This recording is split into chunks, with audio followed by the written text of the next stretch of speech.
Assalomu alaykum. Akalar, bizni kengashda, O'sh oblast kengashda 2 etajli istadigan 110 ming so'mga bitgan pechkamiz. Bir qator ko'rsatib o'tamiz. Qizil ablisovishli yig'ishda bo'lgan rossiyskiy stilda vitishkalari bilan birga ketdik. Bunday kiramiz. Mana shu kottejda kirganimizda eshigidan hali bismillah. Kirganimizda chap qo'l tarafda katta zalda kuxnyasi, oshxonasi bu. Oshxonasi pechkamizni birinchi etajdagi birinchi siydigan xonasi. Pechkamiz vakuumli stiklanli eshikda, duxovkalari, mana vitishkasi bor.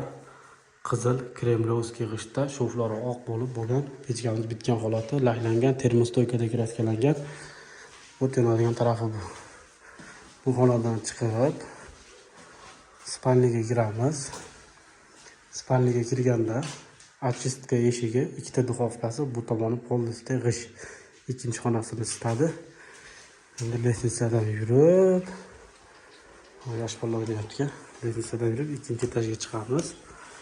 Ikkinchi etajda ham ikkita xonani isitadi. Mana ikkinchi etaj. Ikkinchi etajga ko'tarilib o'ng qo'lga burilamiz.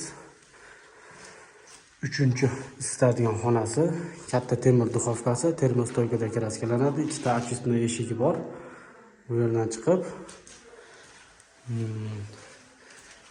4-chi xonasiga kiramiz. 4-chi xonasi mana. Bu tarafda очистный eshigi yo'q bo'ladi.